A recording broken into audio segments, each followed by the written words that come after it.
그래서 축구한 이야기가 아닌 진짜 축구 이야기. 아이러브 풋볼.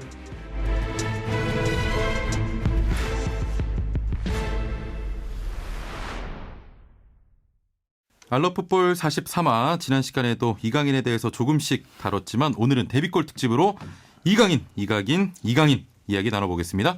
네, 오늘도 역시 두 분과 함께합니다. 이상윤, 박문성 위원입니다. 안녕하세요. 안녕하세요. 네, 안녕하세요. 예, 네. 예. 자, 발렌시아 역대 최연소 리그 선발과 또 데뷔골의 주인공인 이강인이 연일 이슈의 중심이 되고 있습니다. 헤타페와의 6라운드 경기에서 데뷔골을 터뜨렸는데요. 그 경기와 골 어떻게 보셨나요? 야, 그러니까 최영진 아나운서가 박문선 해설위원한테 연결을 해줬어요. 마무리는 이상윤이 했죠. 그러니까 말은 이렇게 했는데 예, 예. 중요한 거 정말 그 골 득점하는 장면 보니까요. 예. 움직임이 예. 예사롭지 않더라고요. 완전히 이제 올라섰어요. 위원님 방금 하시는 말씀 들으면서 음. 이게 무슨 소리 하시는 거지 했는데 이거 잘못했어. 마지막에 결정적으로 골을 터뜨려 주셨네요. 이게 잘못한 게 예. 내가 원래는 측면의 윙포드였잖아요. 내가 측면의 윙포드 나한테 연결해주고 예. 우리 박문선 해설위원이 마무리를 했어야 되는데 이렇게 잘못했어요. 내가 아니 뭐 뜻은 이해. 좋습니다. 좋습니다. 내가 왜냐면 예. 측면의 공격수였기 때문에 그리고 우리가 방송 이거 라디오 하면서 예. 내가 약간 갈팡질팡할 때 예. 마무리해주는 사람이 박문선 해설위원이잖아요. 좀 뭔가 이렇게 변화를 주려고 했는데 이게 쉽지 갑자기 않네. 이렇게 반성을 하세요. 네. 예, 아니, 이강인 아무튼, 특집인데 예. 이상윤 특집을 갖고. 절대 그런 건 아니고. 네. 박문성 위원님 어떻게 보셨나요? 뭐 일단 세 골에 모두 관여를 예. 했으니까요. 골도 넣었고 뭐 골이 들어가는 장면에서 크로스도 올렸고 또 다른 골은 어시스트를 한 선수에게 직전에 또 패스도 했고. 예. 근데 저는 이제 그런 장면들도 아주 멋졌지만 그 전반과 후반에 한 번씩 나왔던 장면인데 그 하프라인 근처에서 볼을 잡고 상대 두 명이 딱 압박하러 오니까 그 아마 우리 상윤 형님이 현역 때 잘했던 건데 팽이처럼 도는 거 있잖아요. 그래서 진짜 볼을 잡고 탁 이게 되게 유려하게 이렇게 싹 빠져나오는 장면을 봤는데 이렇게 우리나라 선수에서 참 못 봤던 그런 유럽에서의 탈압박 능력이어가지고 와 이랬고 후반전에도 롱패스 한번 팍 반대쪽으로 오는데 왼발로 탁 세워가지고 오른발로 싹 이렇게 그거를 참 편하게 18살 그러니까요. 선수가 이렇게 하는 거 보면서 야 물건이 나왔구나 예. 진짜 이런 생각을 했죠. 그러니까 예. 우리 한국 선수들은 좀 예전에 선수들 좀 투박하다는 이 표현을 좀 저번에 한번 했었잖아요. 그렇죠. 근데 진짜 볼을 잘 이쁘게 차요. 그러니까 그 유럽 선수 같은 느낌 있잖아요. 맞아요. 정말 볼 잘 차는 이제 뭐 바르셀로나나 막 그런 쪽에 예. 그 유럽에서도 약간 스페인이나 스페인죠. 이런 쪽 선수들, 이베리아 반도 쪽 거기다가 선수들. 뭐 말을 스페인 말을 뭐 이렇게 잘해? 어렸을 때부터 살았잖아요. 깜놀래. 그 말이 나와서 말인데 이상윤 위원님에 대한 별명 중에 팽이가 있습니다. 네. 만족하십니까? 별로 마음적 안 합니다. 아니 개인기 부리다가 예. 다시 제자리로 오면 된다고 했거든요. 그럼 수비수들이 전혀 문제 없이 방어할 수 있다고. 근데 이강인 선수는 절대 그런 게 아니거든요. 제자리를 맴돈다의 제자리 팽이였나요? 맴돈다. 예. 예, 알겠습니다. 자, 프리메라 리가에서 골을 넣은 선수가 2012년 9월에 박주영에 이어서 두 번째입니다. 박주영 선수 어린 시절과 좀 비교가 되기도 하고요. 또 손흥민과의 평행 이론도 화제가 되고 있는데 데뷔골 공식이 같습니다. 첫 선발에 18살 그리고 본인의 주발이 아닌 반대발로 골을 넣었다. 평행 이론인데 시대가 조금 달라서 비교할 수는 없지만 박주영 그리고 손흥민의 어린 시절과 비교하면 이강인 어떻습니까? 근데 뭐 이게 그 시대가 다 지났는데 그때 당시에 특징들이 좀 달라가지고 직접 비교를 한다는 게 얼마나 적당할지는 잘 모르겠어요. 예. 근데 일단 그 10대 때 시절의 임팩트를 놓고 보면 셋 다 일단 대단했죠. 뭐 박주영 같은 경우도 10대 때는 정말 이 천재. 대한민국 전체가 들썩일 예. 정도였으니까 정말 이런 괴물이 나왔어 이럴 정도였으니까 손흥민도 비슷한 거였죠. 근데 이제 스타일들은 좀 많이 달라서 네. 그러니까 이런 거죠. 박주영은 최전방 공격수였고 손흥민은 윙이었고 이강인은 미드필더예요. 그러니까 일단 그 포지션이 좀 다르기도 하고 근데 이강인 선수의 좀 다른 점은 좀 그런 것 같아요. 그러니까 박주영, 손흥민 10대 때 와 이랬잖아요. 그러니까 이강인도 와긴 한데 아니, 어떻게 이런 유형의 선수가 나오지? 그러니까 이런 차이가 있는 것 같아요. 네. 셋 다 와는 했지만 10대 때 그러니까 박주영과 손흥민은 와 잘한다고. 와 잘한다. 이강인은 아니 어떻게 우리나라에서 저런 유형의 선수가 그래요. 나와버리지? 요런 좀 차이가 있는 예, 거예요. 예. 네.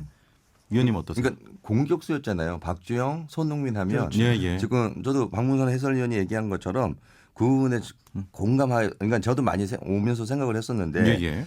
공격수였어요. 근데 이강인 선수가 공격수가 아니라는 게 아닌데 진짜 공격형 미드필더 딱 봐도 이 선수가 그 역할을 해줄 수 있는 그 포지션에서 이 가지고 있는 실력을 재능을 거기서 예. 보여줄 수 있는 선수라 생각했는데 음흠. 지금의 볼 차는 거 보면 우리 그 전형적인 거 있잖아요. 손흥민 선수, 박주영 선수는 공격수인데다가 한국의 진짜 최고의 그냥 스트라이커, 윙포드 예, 예. 그렇게 생각할 수 있는데 이강인 선수는 그냥 유럽 선수 같은 느낌. 볼 차는 게. 이게 지금까지 봐온 적이 없는. 다른 선수들과는 그죠. 좀 다르게 네. 볼을 정말 잘 다루고 예. 아주 여유 있고. 그러니까 볼 다루는 진짜 그 볼 다루는 재주가 좀 남다른 것 같아요. 예, 예. 달라요. 정말 달라요. 다릅니다. 그런 느낌이 있어요. 디프런트의 개념이 강하죠. 네. 자, 첫 선발의 데뷔골 대단합니다. 셀라데스 감독이 이강인을 꾸준히 중용시켰거든요. 저는 이 감독이 누구인지 궁금해요. 선수 때 어땠나요? 셀라데스 감독은 선수 시절 때 유명했어요. 아, 그랬나요? 네, 스페인 예. 대표로도 98 프랑스 월드컵. 그러고 보니까 상현 형이 공 맞고 기절했던 대회. 아니 그랬잖아요. 몰랐어요. 근데 찾아보니까 아. 야 이거 98년도 월드컵 출전을 했었어요. 멤버요. 그냥 예, 나오진 예. 않았고. 뛰었는데 아, 그때 뛰었나? 주전은 아니고 오. 사우브 교체에 정도로 들어가서. 뛰었던. 그러니까 이 셀라데스 감독이 그때 약간 수비형 미드필더를 오. 봤었고요. 주전급은 아니었는데 그래도 대표팀으로 98 때 나갔었고 오. 바르셀로나에서 태어났어요. 야. 예. 그래서 바르셀로나 유스를 거쳤고 나중에 레알 마드리드 사실은 두 개 굉장히 앙숙인데 두 팀에서 다 뛴 오. 사람이고 그래서 일단 기본적으로 바르셀로나 출신이라는 건 뭐예요? 티키타카. 네, 굉장히 공을 잘 기본적으로 아름답게 패스, 찬다. 점유, 음. 공격적인 스타일을 갖고 있는 게 몸에 배어 있어요. 그런데다가 지도자 생활을 은퇴한 이후에 스페인에서 연령별 16세, 17세, 21세 했고 끝난 다음에 또 레알 마드리드와 스페인 대표팀에서 코치로 활동을 했어요. 오. 이때 감독이 이제 그 유명한 로페teg입니다. 예, 예. 로페teg이 인연이 아래, 있군요. 네, 로페teg이 아래에서 코치를 했는데 로페teg이 감독이 그때 되게 유명한 게 국내 팬들에게는 뭐 스페인 쪽도 그러지만 이스코를 중용했던 예, 거예요. 예. 그래서 이스코 중심의 굉장히 그 점유 그다음에 공간 이런 거에 대한 개념을 상당히 많이 뒀었는데 지금 딱 이강인에게 그런 롤을 주는 거예요. 야, 이스코어 같은 그러니까 역할을. 기존에 우리가 뭐 이 상현 형님 더 많이 공감하실 이야기인데 선수는 스스로가 잘하는 것도 중요하지만 감독이 원하는 그렇죠, 축구를 하는 게 훨씬 더 중요합니다. 예, 예. 그건 어쩔 수 없죠. 열쇠를 갖고 있는 감독이 이런 축구하고 싶다고 하는데 나는 한식이 먹고 싶다고 하는데 저는 한식 싫어요. 양식 먹고 싶어요. 이러면 어쩔 수 없어요. 갈라서야죠. 감독이 한식을 좋아하면 한식에 맞춰서 가는 예, 거죠. 예. 그게 이제 선수가 해야 될 일인데 마르셀리노 감독 시절에는 맨날 수비 축구 했잖아요. 이렇게 딱 사사에 놔둬놓고 딱 카운터 하니까 이강인은 그런 축구하는 선수가 예, 아니에요. 예, 예. 공격적이어야 되고 패스 많이 하고 점유 점유도 잘하고 하고. 탈압박하고 이게 감독하고 궁합이 딱 맞아버렸어요. 아. 바르셀로나 출신의 그 감독하고 딱 맞아버린 거죠. 예, 예. 네. 그러면 이강인을 중용한 이유가 바로 이 감독 축구 성향과 똑같기 때문이라고 봐야겠죠. 그럼요. 예, 예. 그 마르셀로 감독 시절에는 이강인 선수가 뭐 거의 많이 뛰어야 한 15분, 10분 진짜 그거마저도 거의 기회가 없었죠. 예, 예. 근데 딱 감독이 오자마자 바르셀로나 경기가 이 감독 새로 된 감독이 첫 경기였는데 그 경기에 출전을 했죠. 많이 뛰어요. 그것도 20분 넘게 뛴 게 처음이에요. 예, 예, 예. 교체로도 그렇게 길게 뛴 게 처음이고 두 번째 레가네스 경기하는데 더 뛰어요. 한 예. 30 몇 분을 뛰어요. 그러더니 이번 경기는 아예 선발로 뛰어요. 감독이 이렇게 보다가 내 스타일이네. 된 거죠. 감독도 예, 예. 셀라데스도 급하게 왔다가 내 스타일이네. 이렇게 된 거예요. 그래서 지금 제가 봐서 이강인은 길 열렸어요. 아, 그렇습니까? 길 열렸습니다. 야. 자기가 뭐 특별히 부상이라든지 뭐 어려움 이런 돌발 변수만 아니면 감독이 되게 잘 보고 있는 겁니다. 예, 예. 그러면 이번 골로 감독 선택이 틀린 게 아니다. 이런 걸 증명했다고 봐도 되겠네요. 지금 그 박문선 해설위원이 얘기한 것처럼 저도 예, 예. 선수 때 네네. 처음서부터 주전으로 뛴 게 아니었어요. 그러니까 뭐 진짜 교체해서 한 5분 10분 뛰다가 감독이 이제 가능성을 좀 보는 거죠. 예, 예. 그리고 나니 뭐 30분 반 게임 그리고 정말 훌 경기라고 하죠. 그러니까 전후반전을 다 떴는데 지금 딱 보면 이강인 선수가 지금 그런 롤인 것 같아요. 그런 느낌이에요. 예, 예. 정말 살라데스 감독하고 그 진짜 축구 그 감독이 원하는 축구하고 정말 잘 합이 궁합이 잘 맞는다. 정말 잘 맞는 것 같아요. 예. 뭐 요새 뭐 다른 팀의 뭐 임대 뭐 그런 얘기 나오지만 제가 봤을 땐 살라데스 감독하고 오래오래 하면 좋을 것 같아요. 예. 이상윤 위원님께서는 평소에 그 감독과 선수의 궁합을 굉장히 중요시했잖아요. 정말 중요하거든요. 예, 예. 아니면 내가 정말 특별한 선수가 되든지 아예 그러니까 어떤 감독이 와도 어떤 감독이 메시 와도. 같은 경우는 뺄 수가 없잖아요. 예, 누가 예. 와도 못 빼고. 뭐 호날두도 얘기하면 안 되지만 여튼 그런 선수처럼 최고의 선수가 돼서 또 그 영향력을 보여준다면 어쩔 수는 없겠지만 근데 지금 같은 경우는 셀라데스 감독도 원하고 정말 축구의 재미 이 사람이 원하는 어떤 축구 철학에 예, 예. 또 이강이라는 선수가 이렇게 선택받을 수 있다라는 것은 선수나 감독으로서는 제가 봤을 땐 축복이죠. 그렇죠. 정말 좋은 제가 것 같아요. 한 몇 년 전인가요? 그때 차범근 감독님과 차두리 이제 둘 부자가 예. 그냥 사석에서 저희 밥 먹는 자리에서 이런 비슷한 주제 갖고 얘기하는 걸 들으면서 이렇게 막 웃었던 기억이 나는데 예, 예. 그러니까 이런 거였어요. 뭐 선수가 어떤 선수가 잘하냐 못하냐 뭐 이런 이제 이야기 주제였는데 이제 그렇게 결론을 얘기하더라고요. 우리가 뭔가를 평가를 하는 대상의 선수들, 그러니까 즉 그러면 노출되어 있는 프로 선수들이라는 거 아니에요. 그러니까 프로 국가대표 이런 선수들은 예. 프로에서 뛰는데 그게 K리그건 유럽이건 간에 축구 자체를 못하는 선수는 없다는 거예요. 예. 축구를 못했는데 어떻게 프로 선수가 잘하니까 돼요? 갔겠죠. 프로가 예. 됐다는 얘기는 직업 선수가 됐다는 얘기고 뭐 상윤형님도 그러지만 K리그에서 뛰려면 전국 랭킹 다 그 당시 나이 때 그럼요. 아유. 거의 뭐 메디어 안에 들어야 맞아요. K리그 들어오는 예, 거니까 그렇게 최고의 선수들이 모이는 데가 프로리그. 그러면 우리가 선수들을 얘기할 때 저 선수는 못해 잘해. 물론 그 선수들끼리는 비교할 수는 있겠지만 기본적으로 축구를 다 잘한다는 거예요. 그러면 그 다음에 남는 문제는 뭐냐는 거예요. 그거는 그 감독이 원하는 축구를 할 수 있느냐 없느냐가 평가의 대상이라는 거예요. 그냥 축구 자체를 못하냐 잘하냐가 아니라 그 감독이 그 팀이 원하는 축구를 이 선수는 지금 소화할 수 있어. 그러면 이 선수는 높게 평가해야 돼. 혹은 예. 그 축구를 소화하지 못해 그러면 어려운 거야. 이렇게 평가해야 된다는 거예요. 저는 되게 공감했어요. 그러니까 지금 이강인 선수도 셀라데스 감독이 지금 추구하는 그렇게 바르셀로나에서 자기가 컸고 또 연령별 대표팀 혹은 레알 마드리드나 스페인 국가대표팀에서 코치 생활을 하면서 몸으로 배웠던 그 축구를 할 수 있는 선수고 근데 약간 되게 역설적인 게 하나 뭐가 있냐면요. 예. 제가 아까 길이 열렸다고 했는데 마르세로노 전임 감독 때 당연히 마르세로노 감독들은 자기 축구를 할 거 아니에요. 예. 자기 축구가 사사의 수비적인 카운터니까 그런 선수만 뽑았어요. 네. 그러니까 지금 감독이 바뀌었잖아요. 시즌 예, 예. 도중에. 그럼 감독이 바뀌었기 때문에 나는 이 축구가 아니고 다른 축구를 해야 되면 그런 축구에 맞는 선수를 써야 되는데 뽑아야 되지 지금은 않습니까? 뽑을 수가 없잖아요. 예. 문이 닫혔으니까. 예. 그러니까 지금 자기 축구를 원하는 선수가 없어요.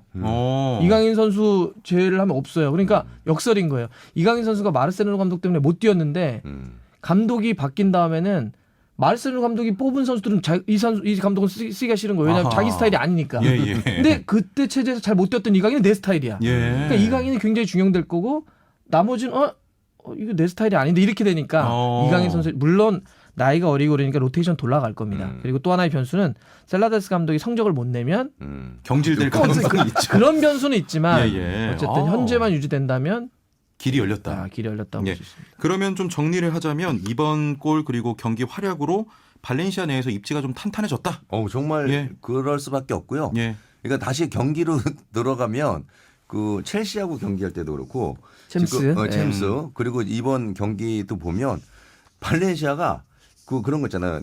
토트넘이 경기 겁나게 못해 정말 재미없거든요. 근데 발렌시아는 저도 그 첼시 경기 보면서도 느꼈고 요번에 그 골 득점하는 장면들 얄타페 경기 봐도 되게 재밌어졌어요. 옛날에 재미없었어요. 그러니까 축구 자체가 조금 아마 재밌어질 거라고 생각이 드는 거죠. 지난 시즌 때 마르세로노 감독 있을 때 진짜 재미없었어요. 진짜 수비 축구니까. 재미없었어요. 그래서 뭐 마르셀로나 감독이 사임하고 경질되고 선수들이 뭐 태업도 왔다 그랬잖아요. 정신을 못 차리는 거죠. 태업을 왜 하냐고 선수는 어느 감독이라도 그 경기 뛰어야 되고. 왜 갑자기 결론이 태업으로 가세요? 이게 주어지는 건데 똑바로 해야죠. 근데 이제 그런 측면은 좀 설명을 해야 될 것 같은데 이제 마르셀로 감독이 팬들이 보기에는 재미가 없는 축구는 맞았는데 그러니까 발렌시아를 챔피언스리그 순위권으로 계속 끄집어 올렸고 또 그런 축구를 하는데 중용받았던 선수들이기 때문에 그 의견을 얘기를 한 거죠. 성적도 냈고 우리들이 그렇게 우리들을 믿고 신임을 했던 지도자를 어떻게 그렇게 하냐라고 해서 유럽은 우리 입장에서는 사실 감독에게 뭐 그렇게 항명을 하거나 구단주의 결정에 의견을 제출하는 거에 대해서 좀 낯설 문화가 어렵죠. 있지만 예. 뭐 유럽은 뭐 충분히 얘기할 수 있는 문화긴 합니다. 예. 진짜 아까 전에 이상희 위원님 말씀하셨던 네. 거를 제가 좀 생각하면서 이렇게 들으니까요. 정말 크로스 올리시고 골을 넣으시네. 그러니까 맞자니까 내가 다시 한번 얘기할게요. 예. 그러니까 축구에서 예. 11명이 하지만 득점하는 장면 보면 두세 명이 하는 거잖아요. 만들어가는데 최영진이가 예. 측면으로 열어줬어. 예. 그 이상윤이가 치고 들어가는 거예요. 그리고 마무리는요 결정타는 박문성이거든요. 정확해요. 이게 축구거든요. 예, 알겠습니다. 자, 이런 가운데 유벤투스에서 이강인을 장기적인 영입 대상으로 여기고 있다. 이런 현지 보도 나왔는데 궁금합니다. 그냥 두 분의 생각을 편하게 말씀해 주시면 되는데요. 이강인과 좀 어울리는 리그 그리고 팀이 있다면 어디가 있을까요? 그냥 지금 발렌시아에서 해야죠. 뭐 다른 팀으로 왜 가요? 그냥 발렌시아다. 지금 발렌시아에서 셀라데스하고 지금 잘 맞잖아요. 예, 예. 더 보여주고 저는 마지막에 개인적으로 딱 이강인 선수가 있잖아요. 저 맨체스터 유나이티드 갔으면 좋겠어요. 맨유. 맨유. 정말 박지성 우리 대를 이을이잖아요. 그런 예, 예. 것들. 그래서 개인적으로는 마지막에 딱 찍을 수 있는 팀은 전 맨유 갔으면 좋겠습니다. 예, 맨유로 최종 목적지는 최종 맨유로. 최종 목 현재는 발렌시아. 발렌시아에서 뛰어야 저는 된다. 뛰어야 된다고 생각합니다. 예. 예.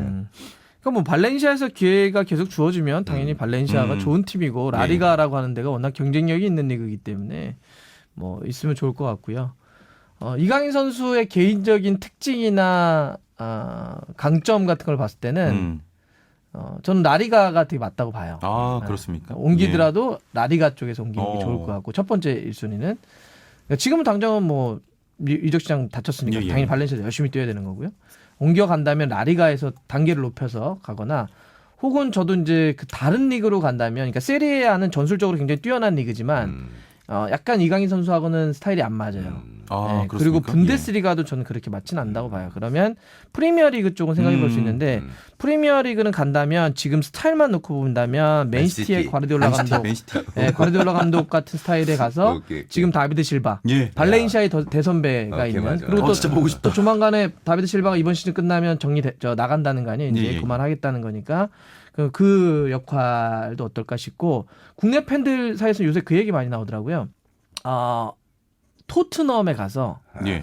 네, 손흥민하고? 전방에 손흥민이 뛰고 미드필더 왜냐하면 또 이제 에릭센이 이제 곧 끝날 그러니까 것 에릭센이 같습니다. 많이 가면 예. 그 자리에 뭐 이강인이 가면 그래서 토트넘에서 만약에 둘이 호흡을 맞추는데 그대로 대표팀에 와서 또 하면 이제 더 이상 토트넘에선 잘하는데 왜 대표팀엔 안 되냐 이런 문제까지 해결될 수가 있는 거 아니냐. 여기서 한 가지 있잖아요. 일단은 포체티노도 지금 상당히 그 입지가 그 흔들리죠. 팀에서 최근에 흔들리고 안 되니까. 있어서 셀라데스 데리고 옵니다. 셀라데스 데리고 오고 이강인이와 손흥민이. 아니 요 그렇게 좋네요. 말씀하실 거면 차라리 벤투까지 데리고 아니 가서 벤트는 아니에요. 벤트 감독 아니고. 네. 알겠습니다. 프리미어리그에서 뛰는 것도 보고 싶네요. 맨유 말씀하셨고 맨시티 말씀하셨는데 재밌을 것 같습니다. 근데 라리가 가면 저 네. 바르셀로나 있잖아요. 거기 가도 라리가 괜찮을 것 바르셀로나. 라리가에서는 올라가야죠. 근데 뭐 올라가는 팀이면 발렌시아에서 올라가려면 뭐 그죠 그런 팀들이죠. 딱 그 합이 아까 맨시티 우리 박문선이 해설위원이 얘기했는데 예. 딱 그 저 다비드 실바 있잖아요. 예. 야 그 역할 롤 딱 좋네. 딱 좋을 것 같아요 진짜. 예. 네. 알겠습니다. 자, 뭐 임대냐 완전 이적이냐 이런 얘기 한참 나왔는데 위상이 완전히 바뀌었습니다. 사실 우리 언론은 잘 다루지 않고 있는데요. 일본에서는 난립니다. 쿠보. 이강인과 비교하더라고요. 요즘 쿠보 잘합니까? 예, 뭐 꾸준하게 잘하고 있어요. 오. 근데 이제 아직 그 마요르카로 갔죠. 그러니까 원래는 레알 마드리드 카스티아라고 하는 예. 그러니까 레알 마드리드 유스팀 정도에 있었는데 이번에 이제 임대를 간 겁니다. 아무래도 레알에서 바로 뛰기가 어렵기 때문에 마요르카로 갔는데 공교롭게도 참 두 선수가 어쨌든 일본에서는 원래 일본이 막 그런 이제 막 세밀하게 막 나눠가지고 뭘 하는 거 좋아하긴 하는데 같은 2001년생이다. 뭐 같은 왼발잡이다. 예. 둘 다 키가 크지 않다. 뭐 이런 거 갖고 비교를 되게 많이 해요 일본 친구들이. 근데 되게 좀 저도 보면서 어떻게 비슷하게 가네 이렇게 했던 게 둘 다 교체로만 올 시즌 초에 뛰다가 지난 주말에 둘 다 또 선발을 또 같이 이렇게 선발을 뛰었어요. 그래서 쿠보 같은 경우도 상대가 아틀레티코 마드리드였는데 선발을 뛰었는데 골은 못 넣었어요. 골은 못 넣었는데 골대 맞추고 잘했네요. 네, 지금 팩트가 있었어요. 그래서 물론 저는 만약에 뭐 지금 쿠보하고 이강인을 놓고 누가 더 잘하냐 그러면 저 이강인이 더 잘한다 봅니다. 예. 그건 이미 입세 이어 월드컵에서 MVP라고 하는 골든볼 받았잖아요. 어마어마한 걸 골든보이인데.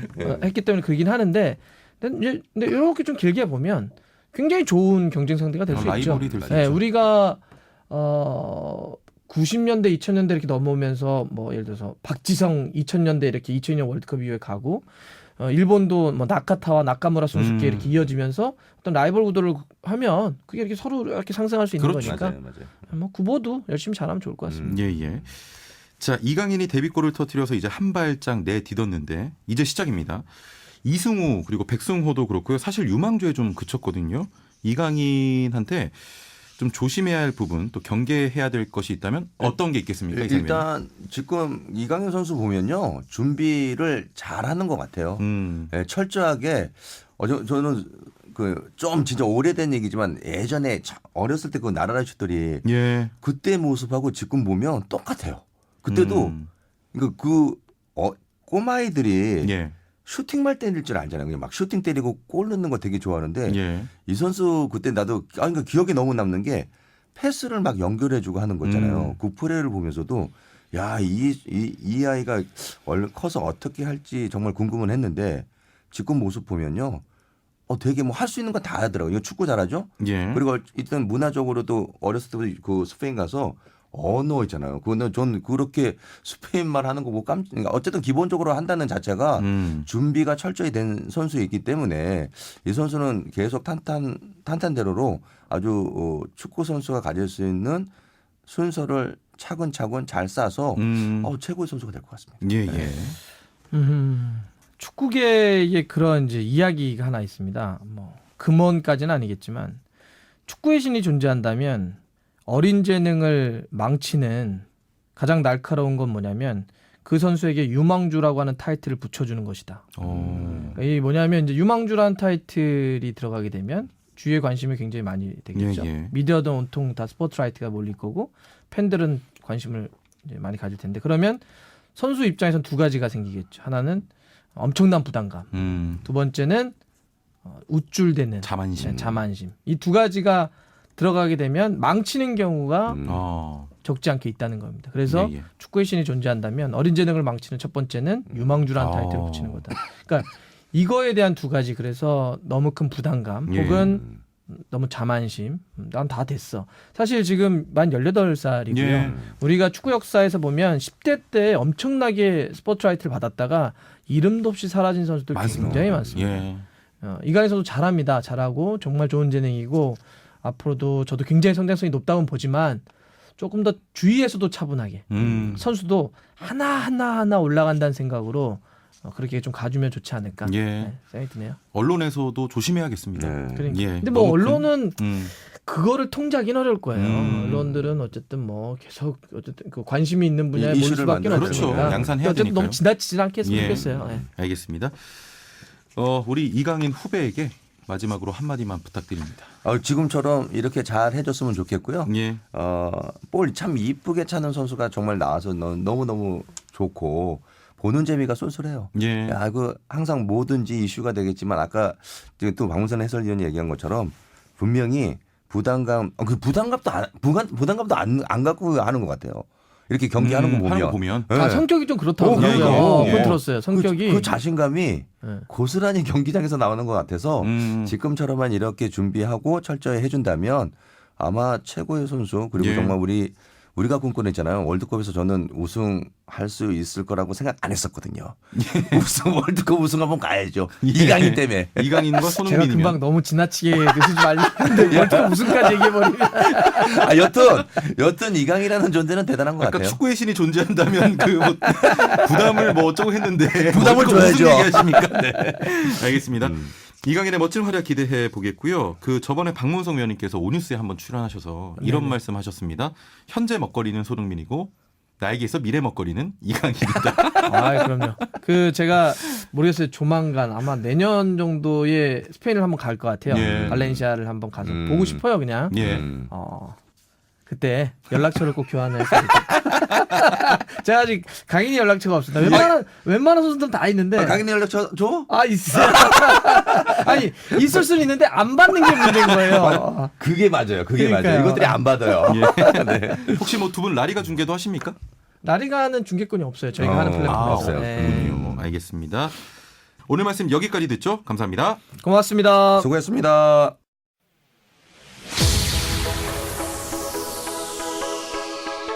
안녕하세요. 박시아의 축구 상식 2분 톡톡입니다. 유럽 챔피언스리그 조별리그가 본격적으로 시작됐는데요. 유럽 축구연맹이 선정한 조별리그 1라운드 2주의 팀에 반가운 이름이 올랐습니다. 바로 작년까지 울산 현대에서 뛰었던 선수죠. 전직 K리거 오르샤 선수인데요. 오르샤 선수는 챔피언스리그 본선 데뷔전에서 무려 해트트릭을 기록하며 세계 축구 팬들에게 자신의 이름을 각인시켰습니다. 특히 오르샤 선수는 K리그에서 키운 스타 메이드 인 K리그라고 해도 과언이 아닌데요. 이를 맞아 오늘은 K리그 외국인 선수 규정에 대해서 알아보겠습니다. 각 K리그 구단들은 기본적으로 3명의 외국인 선수를 보유할 수 있습니다. 단 3명의 외국인 선수 중 1명 이상의 외국인 선수가 아시아 국적의 선수라면 추가로 1명 더 영입할 수 있습니다. 이렇게 해서 최대 4명의 외국인 선수를 보유할 수 있습니다. 2009년 아시아 축구 교류를 촉진하기 위해 도입된 이 제도를 아시아 쿼터라고 합니다. 여기에 더해 내년에는 동남아시아 쿼터, 즉 아세안 쿼터가 신설됩니다. 동남아시아 국가연합 가맹국의 선수를 데리고 있다면 최대 5명의 외국인 선수까지 보유할 수 있도록 허용해주는 제도입니다. 아세안 가맹국은 총 10개국으로 태국, 베트남, 필리핀, 싱가포르 등이 있습니다. 매년 새로운 외국인 스타 선수가 탄생하는 K리그.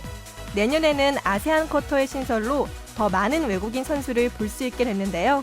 내년 팬들의 머릿속에 자신의 이름을 새겨넣을 새 외국인 스타 선수는 누가 될까요? 지금까지 박시아의 축구 상식 2분 톡톡이었습니다.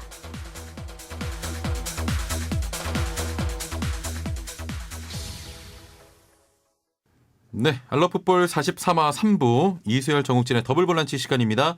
이수열 평론가 정욱진 캐스터와 함께합니다. 안녕하세요. 안녕하세요. 안녕하세요. 오늘은 행복합니다. 기분이 너무 좋아요. 정말 네. 행복합니다. 이강인이 데뷔골을 터뜨렸습니다. 네.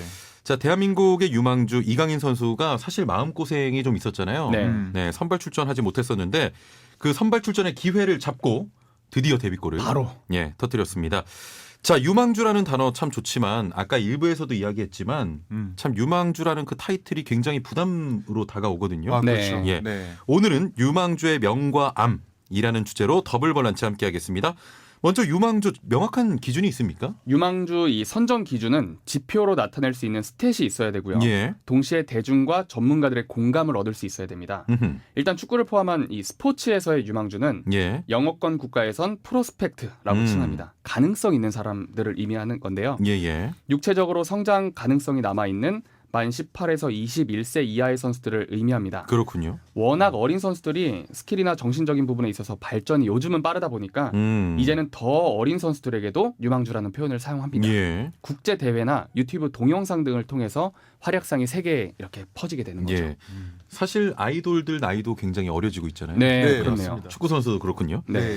자, 저는 유망주 하면 그 박주영 선수가 K리그 데뷔하던 그때가 생각이 나는데 임팩트가. 임팩트가 엄청났잖아요. 네. 그런 경우도 유망주라고 볼 수가 있을까요? 일단은 박주영 선수는 중고등학교를 나오면서 특급 유망주라고 불렸죠. 예. 그리고 고려대학교를 잠깐 다니다가 만 20살에 FC 서울에 입단했는데요. 예. 데뷔 시즌에 신인상 시즌 베스트 11 득점 2위를 기록했어요. 어허. 그러니까 이렇게 어린 나이에 잠깐이 아니라 한 시즌 내내 리그 최고의 기량을 선보였던 거죠. 이런 경우는 유망주라는 타이틀을 조금 일찍 내려놓고 예. 뭐 리그에서 스타 반열에 올랐다 이렇게 표현하기도 합니다. 그렇군요. 해외에도 있잖아요. 맞습니다. 음바페. 네. 성장하는 선수라고 하기에는 너무 잘합니다. 네, 이미 그렇다고 뭐 탑클래스 느낌. 예. 네. 그렇다고 성장하지 않는 건 또 아니잖아요. 그렇죠. 그러니까 뭐 소위 탈 유망주라고 음. 많이 합니다. 나이는 유망주지만 그 플레이 수준이 좀 어릴 때 완성이 되는 예. 그런 선수들이 더러 있거든요. 말씀하신 은바페도 대표적이고요.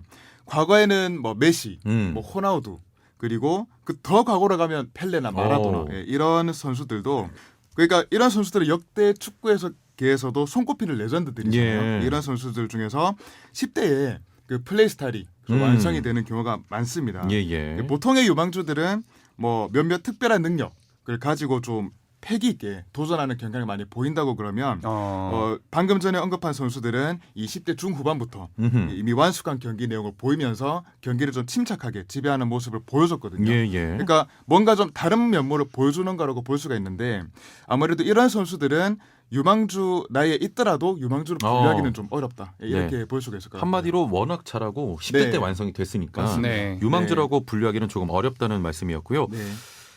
가끔 이런 기사 볼 때가 있습니다. 외신 선정 세계 유망주 탑 10. 공신력이 있습니까? 일단은 뭐 가디언, BBC, 골닷컴 이렇게 공신력 있는 언론사에서 세계 10대 유망주다.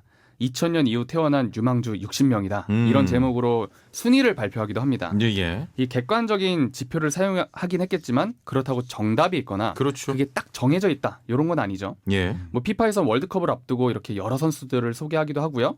각 구단에서 마케팅을 위해서 유망주를 노출시키기도 합니다. 그리고 에이전트사에서 선수 몸값을 올리기 위해서 의도적으로 노출시키는 경우도 있고요. 예. 어쨌든 나이나 신체 능력, 경기 스탯 등이 종합적으로 고려되고 전문가들이 선정을 했기 때문에 뭐 이게 딱 정해졌다라기보다는 딱 그 정도로 받아들이고 정보를 얻는다고 생각하시면 될 것 같아요. 예. 자, 단체에서든 언론에서든 이러한 방식으로 어린 선수들을 주목한다는 것 어떤 장점이 있습니까? 일단 축구 외적으로는 그 팬들의 이목을 끌기가 좋겠죠. 예. 네, 팬들은 항상 좀 새로운 선수, 뭔가 새로운 영웅의 탄생을 기다린다고 볼 수 궁금해요, 있는데, 사실. 그렇죠, 그렇습니다.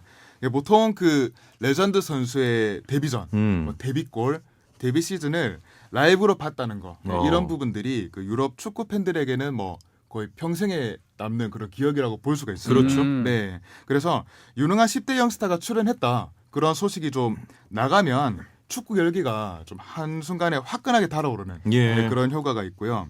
그리고 축구 내적인 면에서는 아무래도 그 스타를 꿈꾸는 선수들에게 동기부여가 되겠죠. 네, 1군 무대에서 본인의 플레이가 통한다는 거를 이제 확인을 하고 예. 그게 언론을 통해서 팬들에게 소개가 된다고 그러면 아무래도 자신감도 생기고 그런 자신감이 또 어린 선수잖아요. 예. 어린 선수이기 때문에 또 다른 잠재성을 끌어내기도 합니다.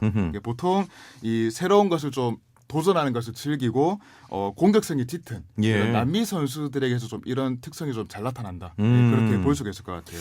네. 자, 아까 전에 일부에서는 그 유망주라는 타이틀 자체가 부담감과 또 자만감을 줄 수 있다 이런 식으로 네. 표현을 했는데 맞습니다. 또 장점을 잘 살리면 이런 좋은 점도 있는 것 같아요. 그렇죠. 예, 네. 예.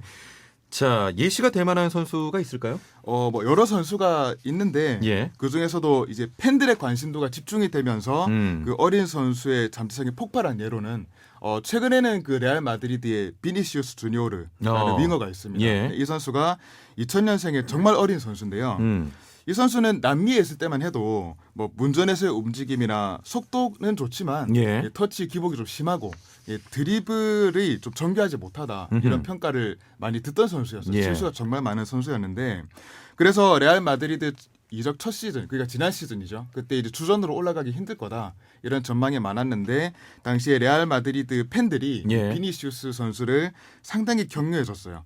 반겨줬습니다. 그러니까 비니시우스가 실수를 하더라도 계속 박수를 쳐주고 할 수 있다 계속 자신감을 심어줬거든요. 예. 그러다 보니까 이 비니시우스 선수가 실수를 전혀 두려워하지 않고 과감하게 공격적인 돌파를 많이 시도를 했는데 그게 이제 기점이 돼가지고 어느 순간에 그 드리블 테크니션으로서 예. 그 잠재성이 폭발을 했어요.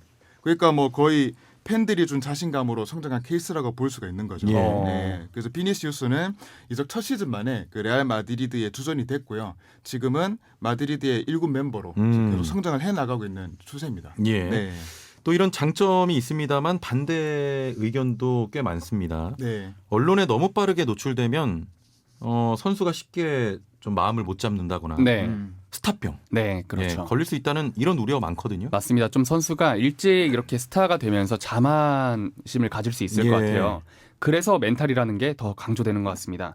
이 현대 축구에서 정신력이 중요하다는 얘기는 계속해서 하고 있잖아요. 그럼요. 예전 같은 경우는 선수의 능력이나 팀의 능력치를 판단할 때 세 가지 기술, 전술, 피지컬을 고려했습니다. 이제는 거기에 한 가지 더 얹어서 심리라는 항목을 기술, 전술, 피지컬과 동일한 것 예. 혹은 그것보다 더 중요한 것, 그러니까 그 전 것들을 극대화시키는 것으로 이렇게 생각을 하거든요. 유망주들 같은 경우는 아직 사회를 모르고 가치관이 형성되기 전에 언론과 대중에 너무 많이 노출되기 때문에 올바른 인성과 목표를 향한 가치관이 더 단단해야 돼요. 예. 그 리차드 그레고리 코든이라는 대학교에서의 연구 결과를 빌려와서 말씀드리자면 이 멘탈 터프니스 항목에서 높은 점수를 받은 선수들이 그렇지 않은 선수들보다 예. 약 80% 훌륭한 결과를 만들어낸다고 합니다. 그러니까 경제 효과라고 치면은 남들 100만 원 벌 때 180만 원 버는 거죠. 유망주로 불리는 선수들이 그 단계를 넘어서려면 정신적으로 단단해야 된다는 이유가 되겠습니다. 네, 혹시 뭐 심리학과 나오셨습니까? 공부를 하고 있습니다. 그만큼 정신력이 굉장히 중요한 항목인데. 네. 유망주 출신이지만 생각보다 성장하지 못하는 선수들 꽤 많잖아요. 네. 2003년에 그 17세 이하 세계 청소년 대회에서 14살의 선수가 예. 미국 선수가 우리나라를 상대로 헤트트릭을 기록한 적이 있습니다. 바로 프레디 아두. 기억하시죠? 기억나네요. 예. 어릴 적 스펙이 대단합니다. 12살 때 미국 시사주간지 2000이 한 해를 움직일 사람들에 선정됐고요. 예. 13살에 나이키 스폰서 계약 개인적으로 체결을 했고요. 15세 미국 프로축구 데뷔, 16세 미국 국가대표 최연소 선발. 하지만 거기까지였습니다. 예. 축구 팬분들께서 이 프레디 아두가 지금 어디에 있는지 궁금해하실 것 같아요. 저도 주위에 축구 이렇게 팬들, 축구 전문가분들한테 물어봤는데 궁금하네요. 소식을 몰라요. 예.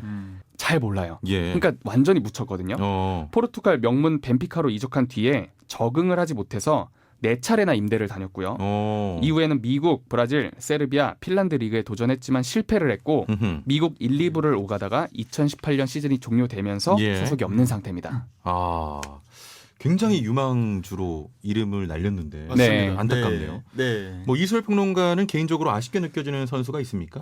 정말 많습니다. 예. 사실 뭐 바르셀로나의 보얀도 그 최소 메시다.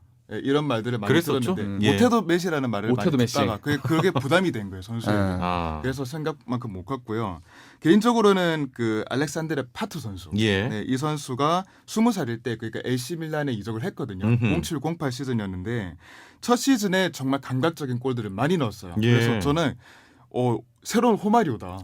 네, 이 정도로 기대를 많이 했었는데 이 선수가 생각보다는 못 크더라고요. 예. 네, 그 이후로는 뭐 잦은 부상도 있겠지만 제가 생각했을 때는 그 멘탈 문제가 좀 많이 컸던 것 같아요.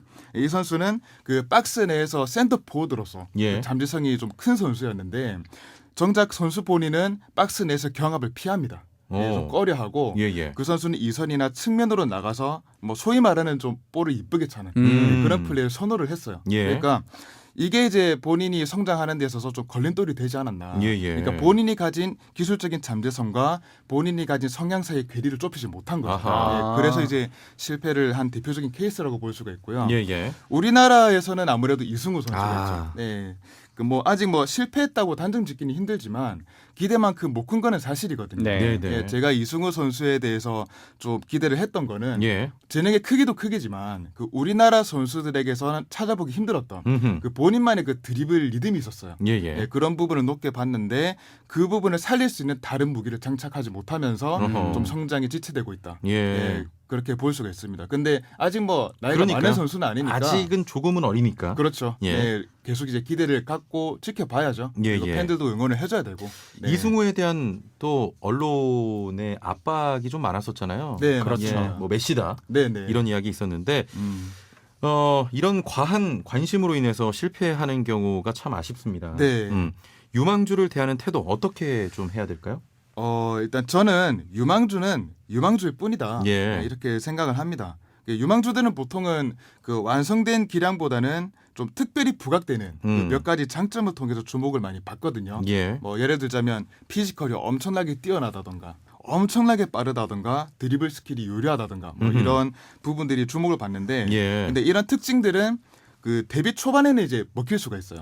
아무래도 상대 팀들이 모르니까. 예. 네, 근데 이거는 시간이 지나면 지날수록 결국 읽히게 되어 있습니다. 이렇게 이제 패턴이 읽히게 되었을 경우에 돌파구를 찾으려면 이 디테일한 면들이 좀 많이 갖춰져야 되는데 예. 그게 기본기거든요. 기본기죠. 네, 근데 보통 유망주들은 이 기본기가 단단하게 다져져 있지 않기 때문에 한번 패턴을 읽히면은 그거를 어떻게든 극복을 하려고 하다 보니까 몸에 힘이 들어가게 되고 예. 예, 그게 이제 부상으로 이어질 위험이 있습니다. 그리고 마음이 급해져가지고 장기적으로 슬럼프에 빠진다거나 어허. 이런 문제를 겪을 수가 있기 때문에 저는 이제 설익은 유망주가 이 성인 무대에 자주 노출되는 거는 바람직하지 않다고 생각을 해요. 예. 예, 이런 부분들은 결국에는 이 코칭 스태프들이 좀 바로 잡아줘야 될 문제라고 봅니다. 예. 예, 유망주가 어느 순간에 막 돋보인다.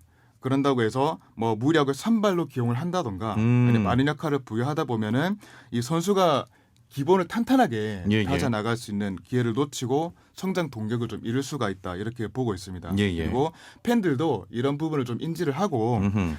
인내를 하면서 좀 기다려주는 예, 그런 예. 성숙한 팬 문화가 좀 조성이 될 필요도 있다 이렇게 보고 있습니다. 서서히가 굉장히 중요하군요. 그렇죠. 단계 네. 단계. 예, 맞습니다. 얼마 전에 저는 벤투 감독이 이끄는 대한민국 대표팀 네. 이강인이 출전할 거라고 생각하고 네. 갔습니다. 네, 네. 결국 출전을 안 시켰거든요. 네. 네. 그럼 저는 벤투 감독을 욕하면 안 되겠네요. 아직 단계가 아니었던 거죠. 기다려야 되겠군요. 네. 반성합니다. 그런 사례도 반성하세요. 있어. 예전에 그 9.13 미국 월드컵 당시에 그 호나우두 선수 아시죠? 예, 예. 브라질에. 네. 예. 그 선수가 당시에 브라질 최고의 공격수 중 한 명이었는데 페레이라 감독이 그 선수가 노출되는 걸 우려를 해서 월드컵 때 한 경기도 안 뛰게 했어요. 예. 네, 그러면서 어찌 보면 선수 보호를 한 거죠. 어. 네, 엔트리에 포함을 시키면서 경험은 주되 출전을 안 시키면서 노출되는 것도 맞고 네. 그런 뭔가 코칭 스태프가 그런 지혜를 좀 발휘하는 것도 필요하다. 아, 그렇게 보고 있습니다. 좀 기다려야 될 것 같습니다. 네네. 그래도 유망주에 대해 궁금한 마음이 드는 건 어쩔 수가 없어요. 그렇죠. 예. 맞아요. 네. 이렇게 어려 보이는데 되게 스킬풀하고 골 잘 넣고 하면 당연히 보게 되겠죠. 예, 예. 보통 동영상으로 많이 만나보게 되잖아요. 예. 유망주를 아주 잘 데려와서 아주 잘 키우는 한 독일 구단이 아시아권에 있는 어린 선수를 데려오려 할 때 이 다른 거 다 필요 없고 동영상을 보고 일자 판단을 하더라고요. 예. 그렇기 때문에 분명히 필요한 부분은 있습니다. 색다른 볼거리를 주는 유망주를 향한 관심은 없앨 수 없는 것 같아요. 예. 대신에 이렇게 하면 좋을 것 같아요. 언론 주목을 많이 받는 유망주의 경우에는 이 정신적인 부분이나 보호가 분명히 필요하기 때문에 음흠. 보통 부모나 가장 가까운 어른이 딱 붙어서 케어를 하는 경우가 많잖아요. 예, 예. 특히 우리나라 경우도 그렇고요. 우리 모두가 그에 대한 이해를 좀 하고 이 선을 넘는 행동을 안 하면 어떨까. 예를 들어서 지난 시즌 발렌시아에서 이강인 선수에 대해서 인터뷰 금지 규정이 있었음에도 불구하고 무리하게 이렇게 접촉을 시도했던 예. 사례가 있었죠. 예. 또 인터뷰 안 해준다면 욕하고. 네. 예. 이런 네. 부분 조심해야겠습니다. 한마디로 조금 더 신중하게 우리 어린 선수들 대할 필요가 있을 것 같아요. 네. 예. 이소열 평론가 정옥진 캐스터와 함께했고요. 저는 제작진에게 아나운서 최영진이었습니다. 고맙습니다.